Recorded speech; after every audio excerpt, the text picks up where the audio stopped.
39 जी। तो संविधान में हम लोग अनुच्छेद 39 पढ़ रहे थे और उसमें 6 बातें शायद बताई गई होगी। याद करके आए हो? नहीं आए हो तो पूछ लिया जाए। अगर 39 तक हो गया था, आओ हम बात करते हैं अनुच्छेद 40 की। अनुच्छेद 40 में क्या है?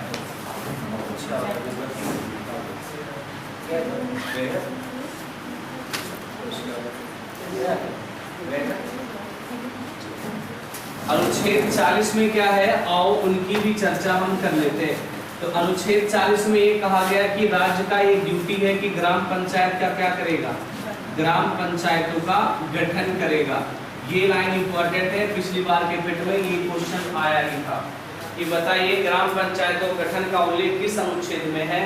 तो अनुच्छेद 40 में है। ये याद रखिएगा, बहुत बार आ चुका है ये क्वेश्चन। तो अनुच्छेद 40 में ग्राम पंचायतों के गठन का उल्लेख है और ग्राम पंचायत की बातें सबसे पहले किसने की थी? गांधी जी ने। इसलिए अनुच्छेद 40 को गांधीवादी विचारधारा कहा जाता है। गांधीवादी विचारधारा किसे कहा जाता है? किस अनुच्छेद को? तो अनुच्छेद 40 याद रखना, क्योंकि गांधी जी ने क्या कहा था? अगर देश का विकास करना हो तो किसका विकास पहले करोगे? गांव का।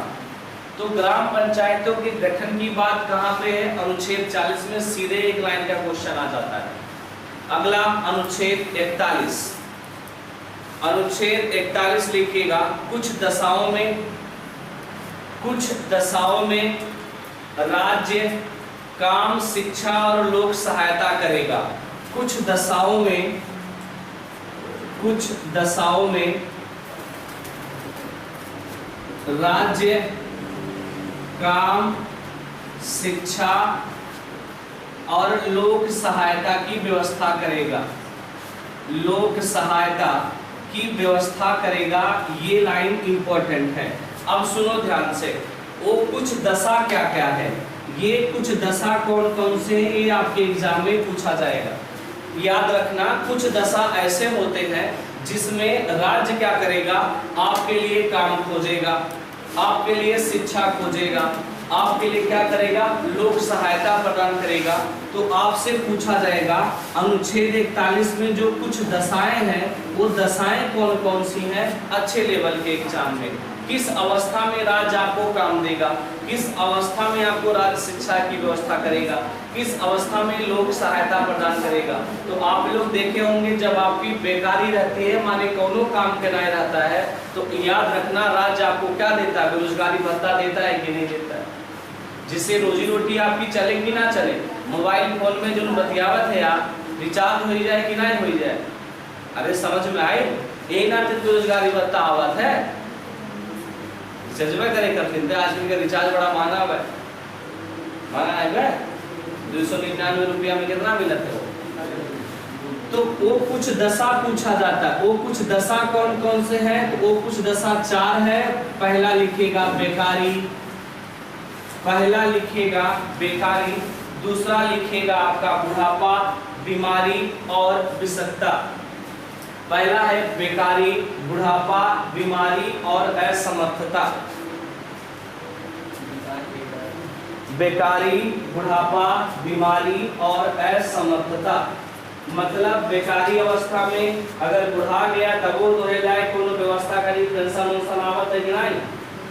अभी नहीं तो पेंशन आवत, जल्दी मिले पेंशन नहीं लगती। अभी खासे नाम की पेंशन नहीं आवत, जल्दी मिली, परेशान नहीं रहा, पेंशन जल्दी ही मिलेगा।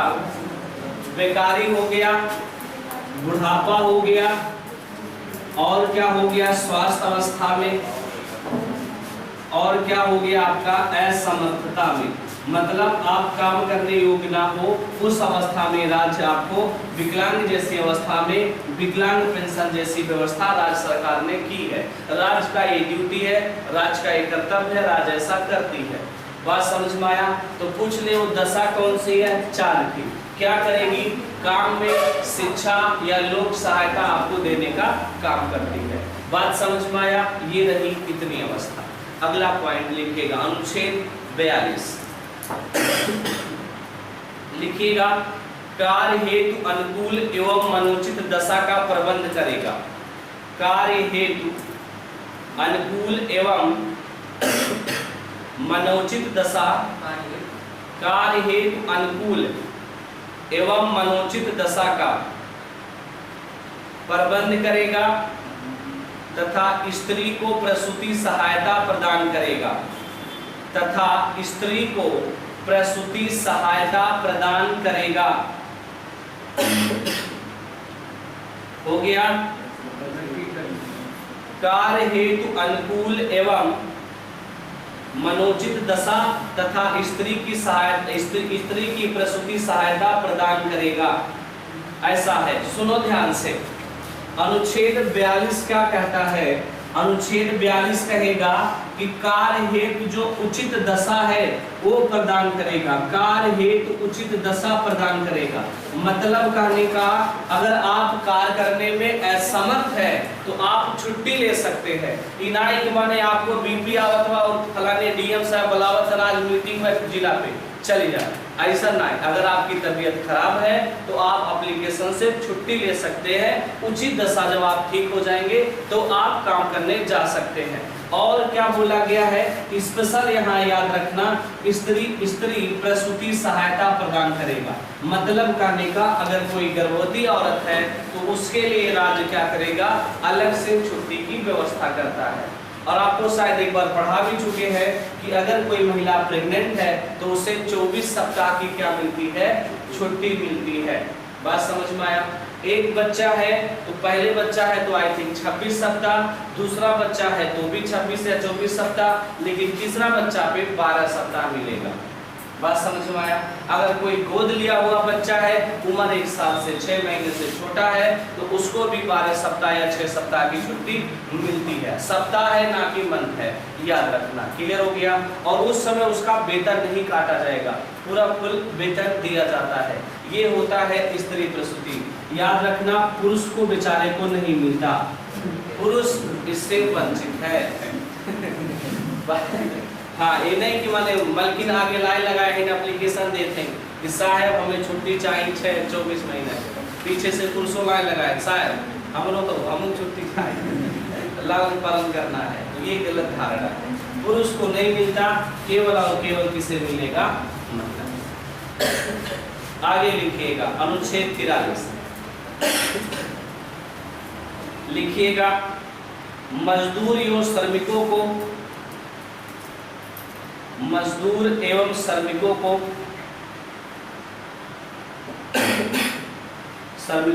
कुटीर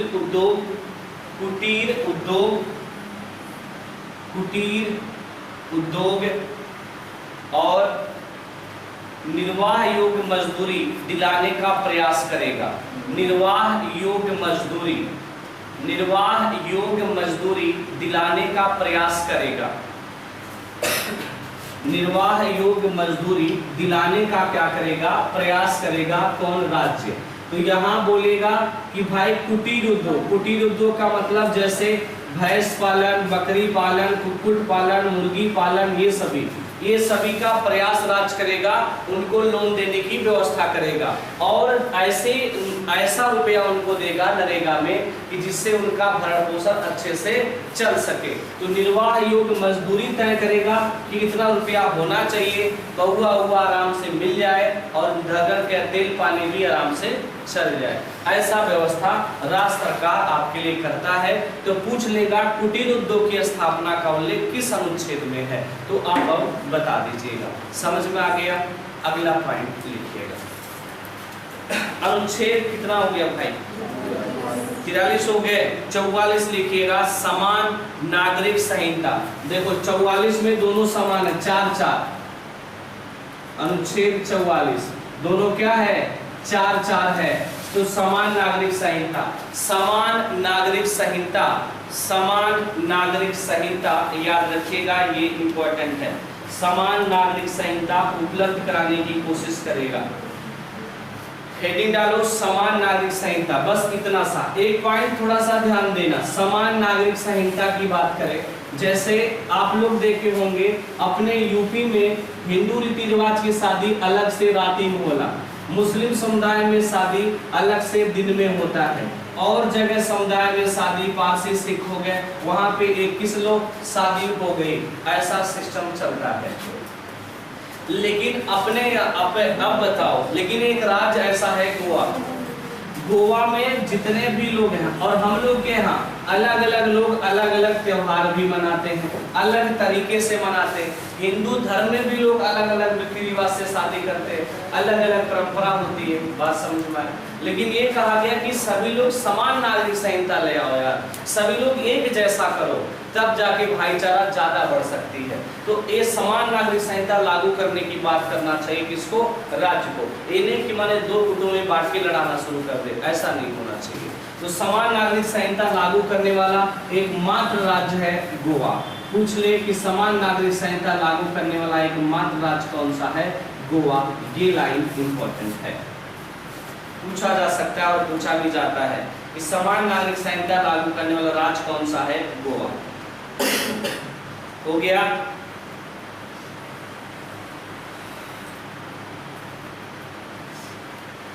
आगे लिखिएगा अनुच्छेद 44 के बाद अनुच्छेद 45। अनुच्छेद 45 अभी चर्चा शायद इसकी हमने किया है। अनुच्छेद क्या है लिखिएगा, माता पिता और अभिभावक का दायित्व है, माता पिता और अभिभावक का दायित्व है, माता पिता और अभिभावक का दायित्व है कि वह अपने बच्चों को देखरेख एवं शिक्षा का प्रावधान करें, अपने बच्चों की देखरेख एवं शिक्षा का प्रावधान करें।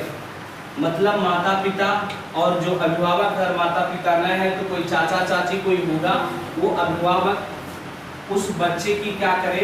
देख रेख और शिक्षा का क्या करे?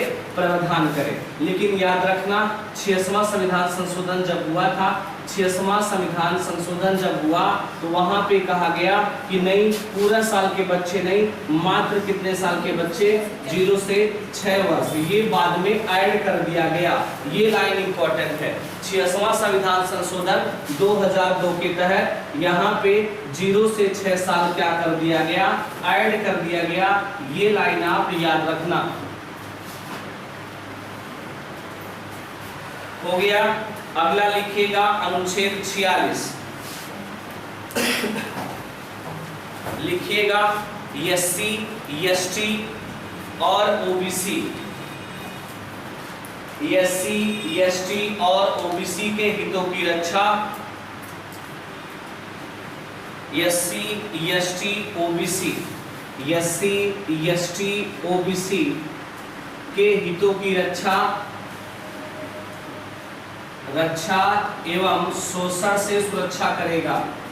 शोषण से सुरक्षा करेगा कौन? राज्य। राज्य का ये ड्यूटी है, ये दायित्व है, ये कर्तव्य है कि जो समाज में पिछड़ा वर्ग है, पीछे वर्ग है, दुर्बल वर्ग है, जैसे SC हो गया, ST हो गया, OBC हो गया, उनके हितों की रक्षा करेगा। और अगर कोई उनका शोषण कर रहा है, जबरदस्ती काम करवा रहा है, पैसा नहीं दे रहा है, तो उनसे क्या करेगा? उनकी रक्षा करेगा। अगर उनको कोई दास बना लिया है तो राज्य का ड्यूटी है नियम कानून बना के दास प्रथा जैसी व्यवस्था खत्म करे। तो ये रहा आपका कौन सा अनुच्छेद? आगे लिखिएगा 46 के बाद अनुच्छेद 47।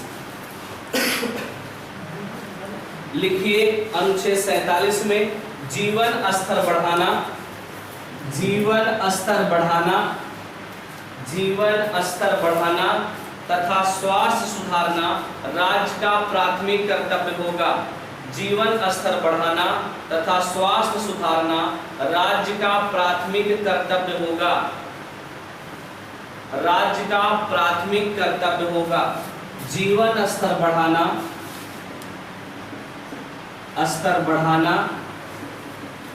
तथा स्वास्थ्य सुधारना, ये राज्य का क्या है? प्राथमिक कर्तव्य है। जीवन स्तर बढ़ाने का मतलब ये हो गया कि आपकी जो आप लोग देखे होंगे, बहुत पहले के लोग कितने साल जीते थे? 120 साल, 130 साल जीते थे।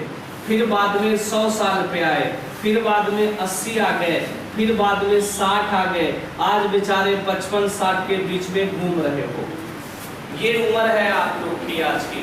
तो याद रखना, इतने पे जाने के बाद आप लोग बेकार हो जाओगे। 45 में बेकार हो जा रहे हो तो हम ज्यादा खा लिए माने चीज आपकी खाज के तो ठीक है। हाँ पेंशन ना यही नाते। अब देखो, अब जितनी भी योजनाएं आएंगी ना आगे के लाइफों में, तो फिर योजना ऐसी आएगी कि 45 साल या 40 साल के बाद पेंशन मिलना शुरू हो जाएगा।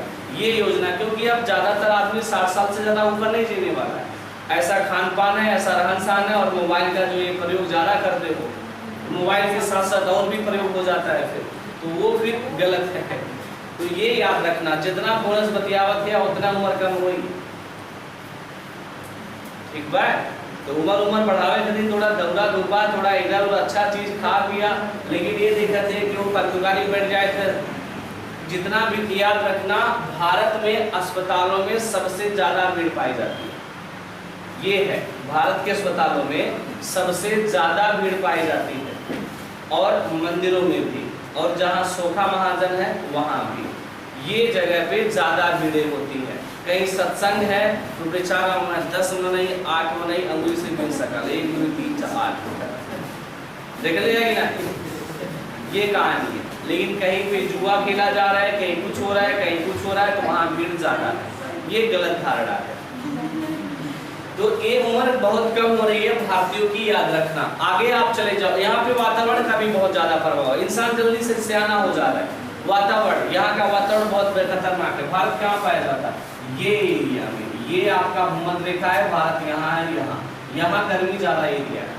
वातावरण यहाँ पे हमेशा आपका क्या रहेगा, उष्ण रहता है, और लोग जल्दी से सियाने हो जाते हैं।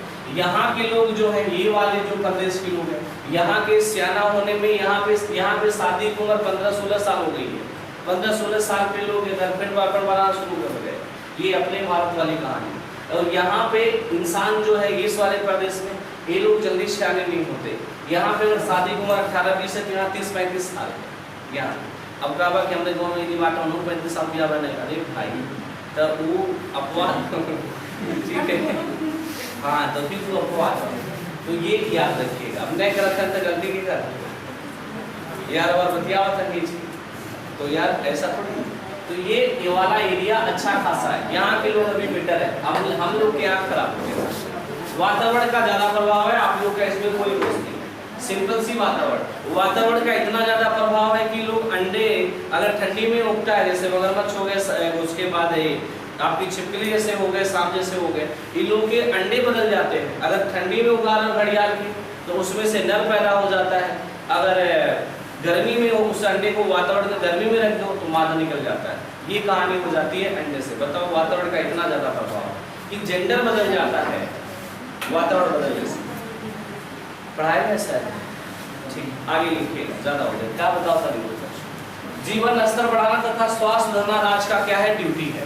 अगर आपको कोई ऐसा पेय पदार्थ जो आपके स्वास्थ्य के लिए हानिकारक है, जैसे शराबबंदी भी राज्य सरकार इसी अनुच्छेद के तहत करती है। समझ में आया? अगर शराबबंदी की बात करें तो इसी अनुच्छेद के तहत शराबबंदी होती है। अगर आपके स्वास्थ्य पे शराब क्या करे, ज्यादा नुकसान डालती है तब।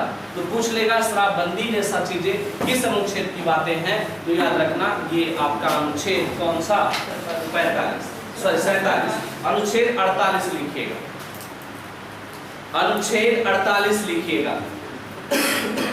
लिखिएगा। कृषि एवं पशुपालन को वैज्ञानिक एवं आधुनिक करें।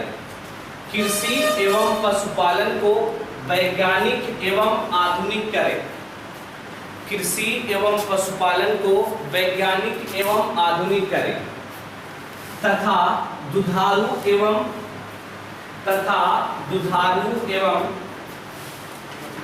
वाहक पशु के नस्ल में सुधार करें। दुधारू एवं वाहक पशु के नस्ल में सुधार करें तथा वध पर प्रतिबंध लगाए।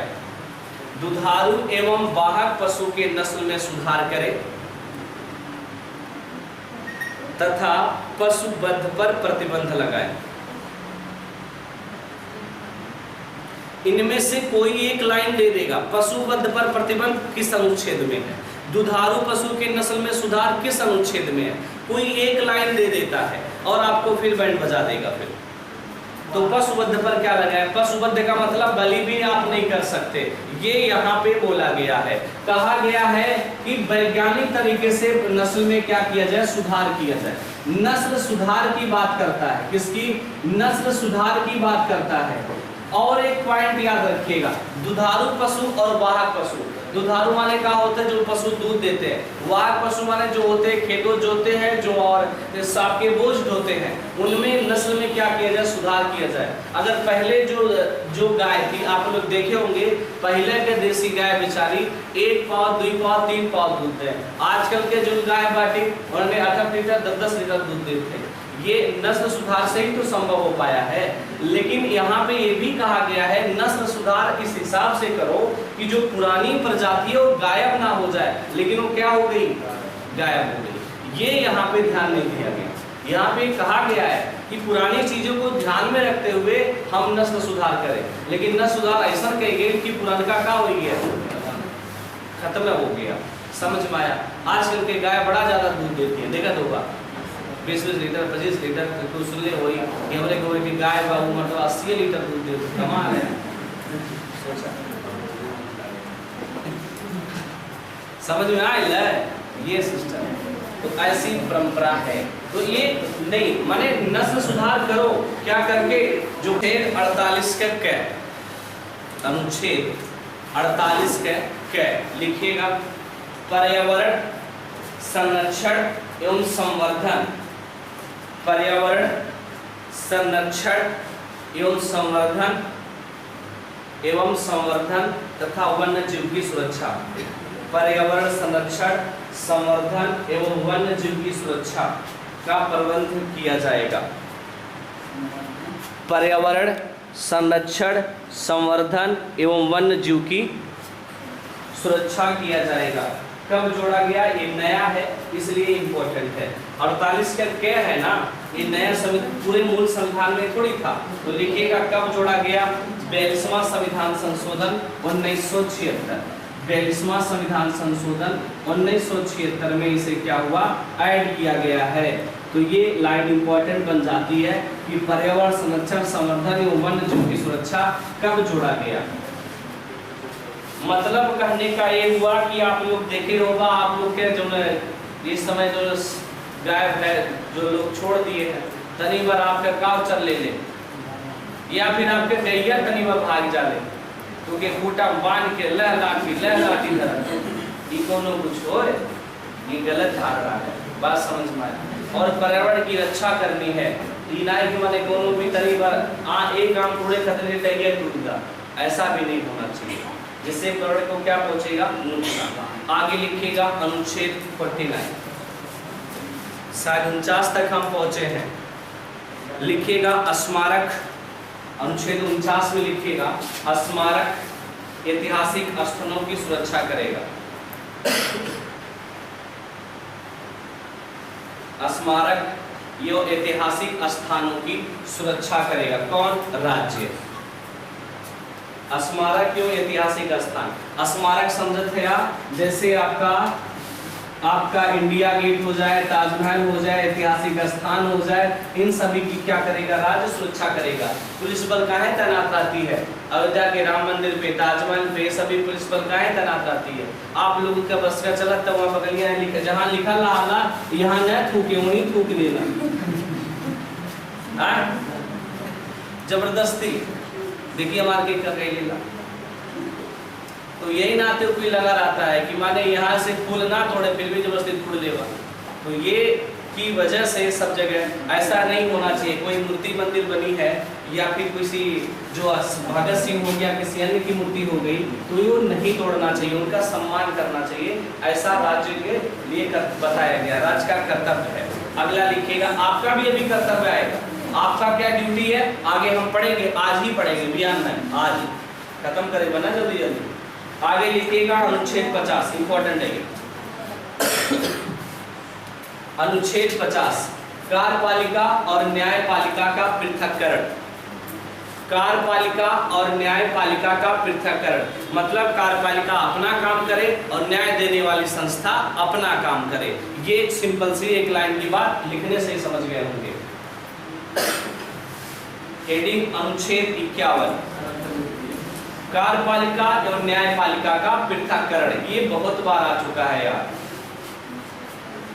अनुच्छेद 51, अंतरराष्ट्रीय शांति एवं सुरक्षा का प्रबंध करेगा। अंतरराष्ट्रीय शांति एवं सुरक्षा का आपका प्रबंध करेगा कौन? राज्य। अंतरराष्ट्रीय शांति एवं सुरक्षा का प्रबंध करेगा, मतलब विदेशों के साथ भी शांति और सुरक्षा जैसी व्यवस्था बना के रखेगा। ये राज्य का ड्यूटी है। ये नहीं कि मोदी जी कहते आए कि यहाँ पे आपके यहाँ ऐसा होना चाहिए, हम यहाँ फलाने जगह से फलाने जगह रेलवे चलाएंगे। जापान ने कहा, योगी जी कह रहे हैं हमने यूपी से नहीं जाने देंगे, तो फिर ये गलत है। अगर जो भारत सरकार ने एक बार विदेशों से जो संधि स्थापित की है, वो सभी को क्या होना पड़ेगा? मानना पड़ेगा, जितने भी राज्य हैं उन सभी को। तो ये रही आज के इतना आपका एक पॉइंट। अब हम बात करेंगे अगले पॉइंट की तरफ। लाइट आई, लाइट आई,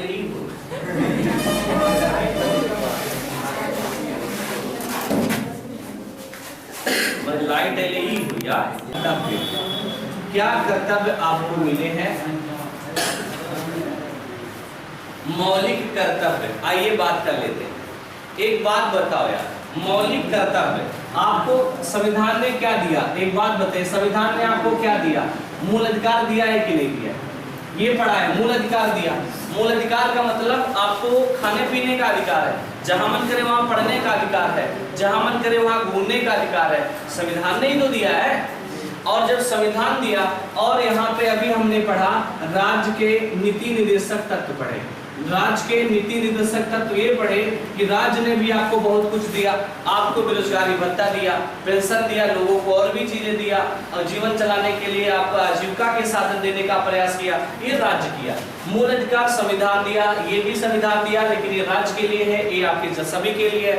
अब एक बात बताओ यार, ये दोनों आपको मिल गया, और अब फिर आपका भी तो कुछ ड्यूटी बनता है देश के लिए करने के लिए, तो वो है आपका क्या? मौलिक कर्तव्य। सिंपल सा हम ऐसे कहते कि ये है दादा दादी, ये है आपके कौन? भाई साहब, माता पिता, और ये आप है। ये चारों जनी मिल करके आपके खेवले पेले काजू बादाम उदाम को खेल, और आपकी भर्ती करा दी है, ओकरे बाद का इनके डंडा मार के खा दे दे नहीं ने। अब आपका भी तो ड्यूटी बनता है, अपना फर्ज अदा किए, आपको अच्छा बनाए, और आपका भी अब फर्ज बनता है कि इनकी क्या किया जाए? सेवा किया जाए, देखभाल किया जाए। वही काम ये है। ये लोग दादा दादी, उसके बाद पापा पापी लोग जो भी है, पापा और क्या नाम है, मम्मी लोग, हाँ ये इधर है, तो ये लोग जो है ये है। उसके बाद फिर आपका जो ड्यूटी है, आपका फर्ज वो क्या है? मौलिक कर्तव्य। तो मौलिक कर्तव्य क्या है, समझ में आ गया? अब हम उसी की चर्चा करेंगे। तो अब ये मत पूछना कि मौलिक कर्तव्य ही का चीज, अब ये का चीज समझा दिए। अब आप आगे बढ़ल जाए, तो हेडिंग डालिएगा मौलिक कर्तव्य किसकी सिफारिश पर संविधान में ऐड हुआ? ग्रुप डी के 3-4 बार आ चुका है। तो सरदार स्वर्ण सिंह की समिति, सरदार स्वर्ण सिंह समिति की सिफारिश पर संविधान में ऐड हुआ। समिति के सिफारिश पर ये ऐड हुआ है, याद रखिएगा। सरदार स्वर्ण सिंह समिति के सिफारिश पर संविधान में तो आया है, लेकिन सरदार स्वर्ण सिंह समिति में कितने अधिकार थे ये पूछा जाएगा। कितने कर्तव्य थे आपके? तो 8 कर्तव्य थे। कितने कर्तव्य तुम्हारे के लोगों से पिछड़े आप लोग?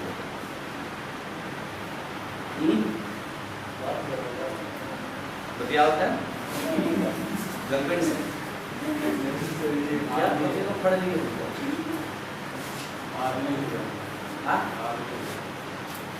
चलिए, सरदार स्वर्ण सिंह समिति के सिफारिश पर जब ऐड माने सरदार स्वर्ण सिंह ने कहा कि मौलिक कर्तव्य होना चाहिए, तो उनके आपके इस समिति में कितने कर्तव्य थे? तो क्या बताओगे? 8 पूछ लेगा। लेकिन जोड़ा कब गया? तो याद रखिएगा, संविधान में जब जोड़ा गया तब 42वां संविधान संशोधन 1976, ये लिखो 42वां संविधान संशोधन 1976 में से क्या किया गया?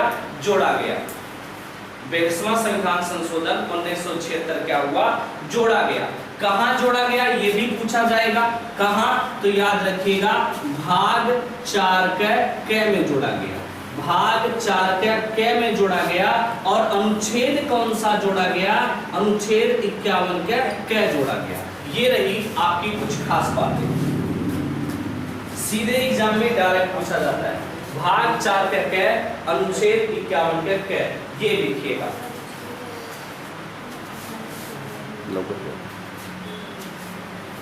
ठीक है, 51 के क्या हो गया, क हो गया।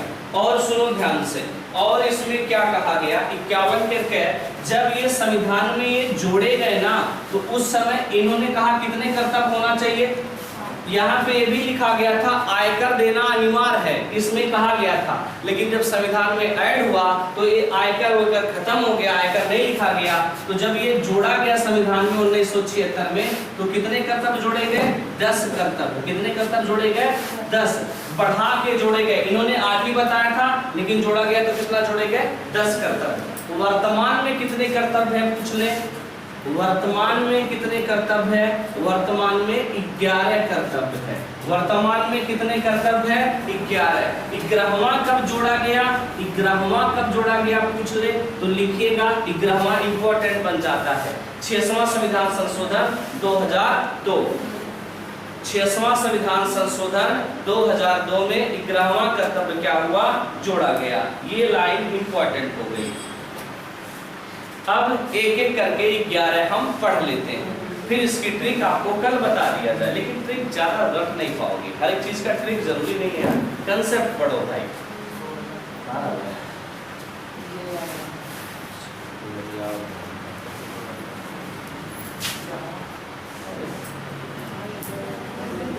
लिखिएगा पहला लिखिएगा, संविधान का पालन करें, संविधान का पालन करें, उसके आदर्शों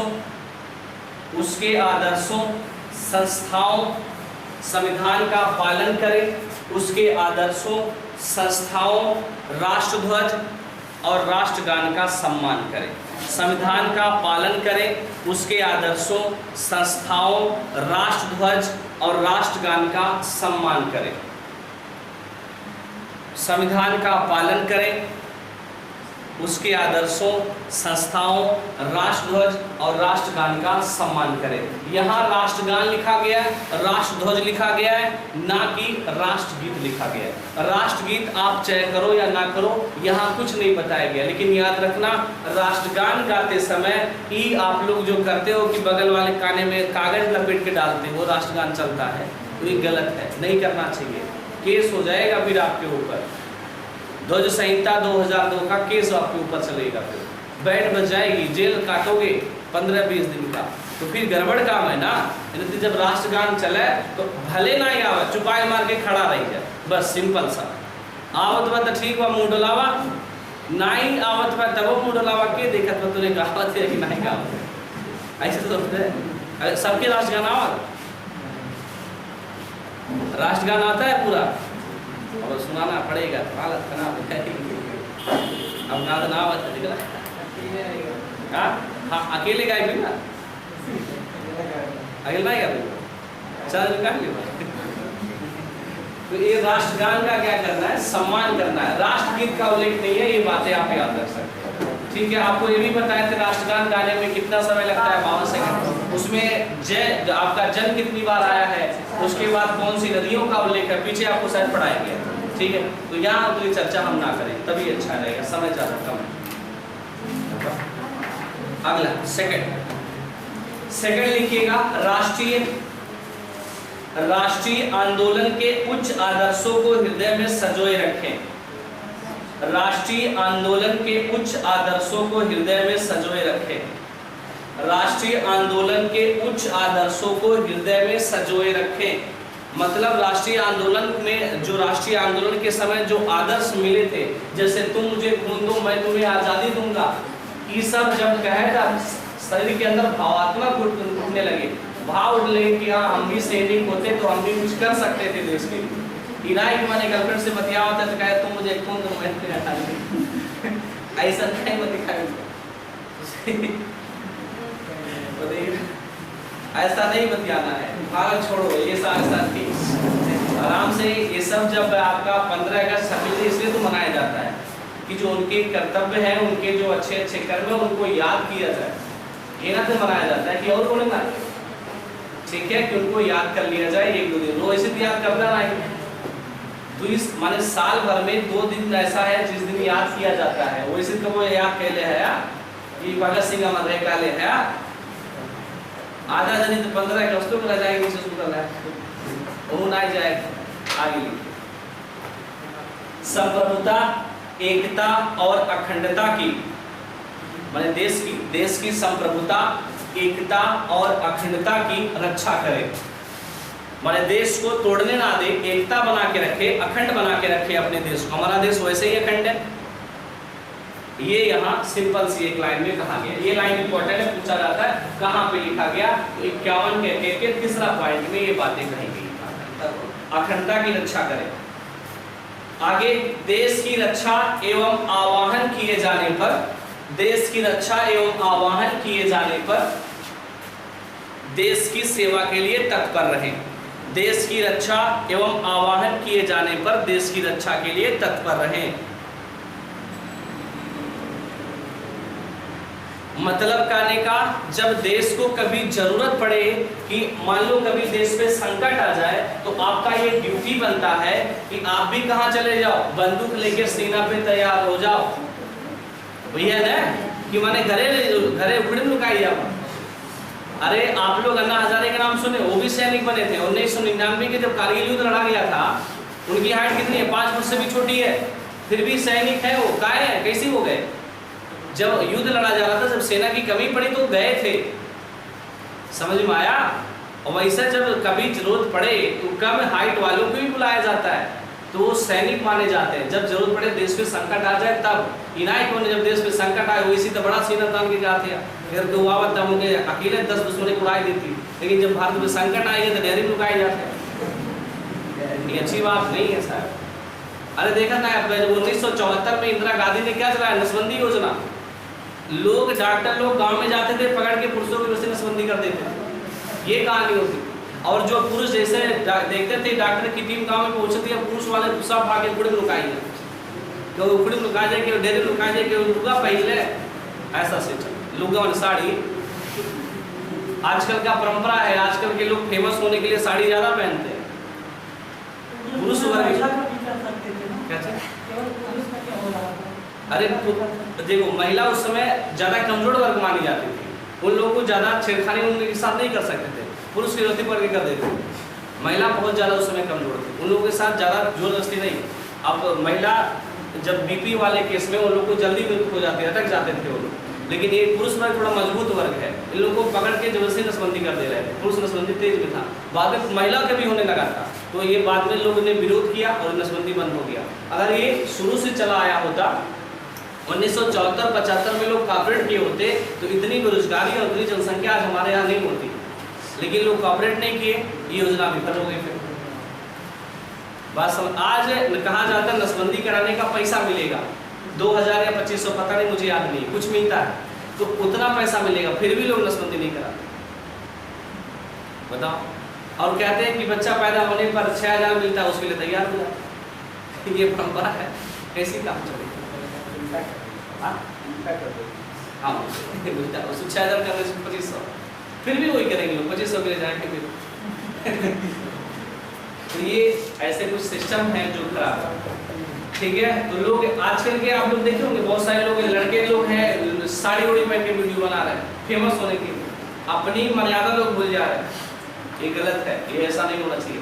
अपनी टैलेंट के ऊपर बनो ना यार। अभी महिला बन जा रही है, कौन सा यार महिला बन जाके फेमस होना चाहते हैं, ये पूरा अच्छा नहीं है। उससे अच्छा महिला ही अपना ट्रांसप्लांट करा जब तक क्या किया जा सकता है। पैसा कमाने के लिए लोग अपनी इज्जत से भी खेलना शुरू कर दिए, ये गलत है चीज़ें। चलो कुछ नहीं, आगे करते हैं, हम लोग अपना पढ़े। तो लिखिएगा, कहाँ पहुँचे साहब? लिखिएगा अगला पॉइंट, समरसता एवं भातृत्व भावना। समरसता एवं भातृत्व भावना बढ़ाएं। समरसता एवं भ्रातृत्व भावना बढ़ाए तथा स्त्रियों के प्रति कुप्रथा को त्याग करें। समरसता एवं भ्रातृत्व भावना बढ़ाए, समरसता एवं भ्रातृत्व भावना बढ़ाए तथा स्त्रियों के प्रति कुप्रथा का त्याग करें।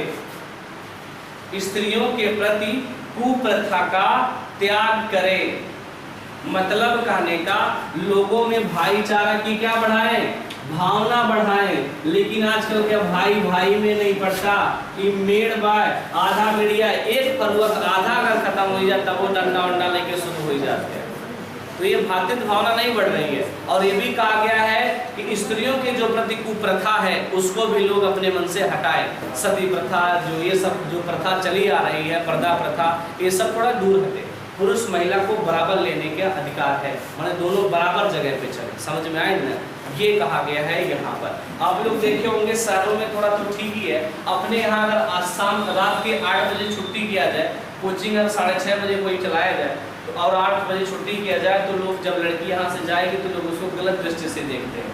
तो ये गलत है, ये नहीं होना चाहिए। ये सभी प्रथा जो अभी चल रही है गाँव में तो और ज़्यादा है, तो ये गलत है, ये नहीं होना चाहिए। इसलिए कोचिंग नहीं चलाया जा सकता अपने देहात में 6-6:30 बजे के बाद। तो ये जो प्रथा है ये गलत है।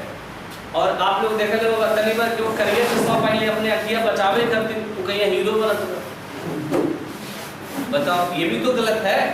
अपनी बचत के लिए अगर कोई ठीक ठाक चल रहा है लोग फिर भी गलत सोच लेते हैं, तो ये ऐसा नहीं होना चाहिए, ये गलत धारणा। अगला लिखिएगा, अगली बात कर लेते हैं। सामाजिक संस्कृति, सामाजिक संस्कृति एवं गौरवशाली परंपरा की रक्षा करें। सामाजिक संस्कृति एवं गौरवशाली परंपरा की रक्षा करें। मतलब जो आपकी संस्कृति है, बोलचाल है, जो आपकी भाषा है, उसकी क्या करनी है, रक्षा करनी है।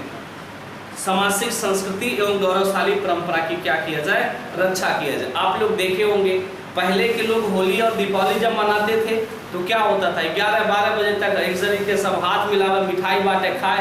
आज का जैसे दिया बरल, उसके बाद मोबाइल लेके बैठ गए, नहाए, मिठाई खाए, लड्डू खाए, नहीं खाए, ये सिस्टम।